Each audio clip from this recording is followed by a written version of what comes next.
Welcome to my channel. ఈరోజు నేనైతే బెండకాయ వెల్లుల్లి కారం ఫ్రై చేస్తున్నాను. దానికి నేను 1/2 కిలో బెండకాయలు తీసుకున్నాను. ఈ నీట్గా కడిగి కట్ చేసుకుందాం.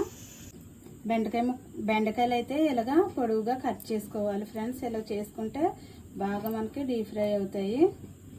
వెలిగించుకుని కడాయి పెట్టుకుని 3 స్పూన్ల ఆయిల్ అయితే వేసుకున్నాను. ఆయిల్ అయితే వేడయింది. 1 స్పూన్ ఆవాలు, 1 స్పూన్ జీలకర్ర వేసుకోవాలి. ఎండుమిర్చి కూడా వేసుకోవాలి. కరివేపాకు. అదింపు అయితే వేగింది. ఇప్పుడు మనం ఈ బెండకాయ ముక్కలు వేసేసుకోవాలి.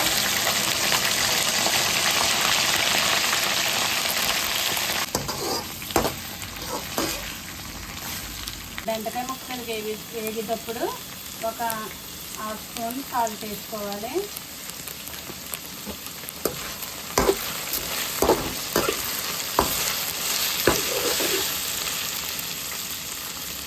ఒక టీ స్పూన్ పసుపు కూడా వేసుకోవాలి.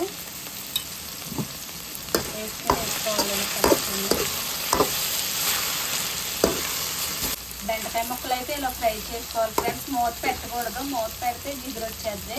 ఇలాగ వేయించుకోవాలి మనము. ఇలాగా వేగి లోపల మనం వెల్లుల్లిపాయ కారం రెడీ చేసుకుందాము. వెల్లుల్లిపాయలు దంచుకునేది ఉంటుంది కదా ఫ్రెండ్స్, అందులోకి కొన్ని వెల్లుల్లిపాయలు వేసుకుని ఇలా దంచుకోవాలి. వెల్లుల్లిపాయలు అయితే ఇలాగా కచ్చాపచ్చగా దంచుకున్న తర్వాత ఒక 1/2 స్పూన్ కారం వేసుకుందాము.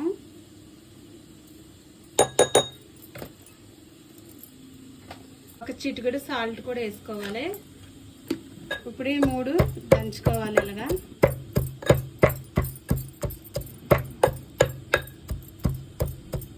ఇలా దంచుకున్న వెల్లుల్లిపాయ కారం మనం బెండకాయల్లో వేసుకుందాం.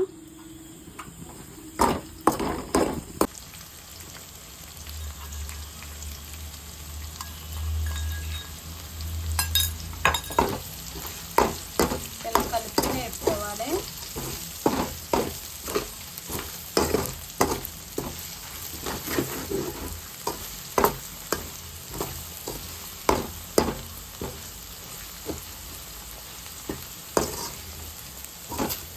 వెల్లుల్లి కారం వేసుకుని ఇలా ఫ్రై చేసుకోవాలి ఫ్రెండ్స్. చక్కగా ఫ్రై అయ్యింది. మనకి బెండకాయ వెల్లుల్లి కారం ఫ్రై అయితే రెడీ అయిపోయింది. ఇంకా స్టవ్ ఆఫ్ చేసేద్దాం. మనకు రెడీ అయిపోయింది. ఇలా ఫ్రై చేసుకుంటే చాలా బాగుంటుంది ఫ్రెండ్స్. ఇలా పొడుగ్గా కట్ చేసుకుని ఫ్రై చేసుకుంటే బాగా మనకి ముక్క బాగా ఫ్రై అవుతుంది. ఇది రసంలోకి బాగుంటుంది, పప్పుచారులోకి బాగుంటుంది. ఇలా గుర్తు తిన్నా మనం రైస్లోకి చాలా బాగుంటుంది. మీరు కూడా ట్రై చేయండి. నచ్చితే లైక్ చేయండి, షేర్ చేయండి, సబ్స్క్రైబ్ చేయండి. Bye friends.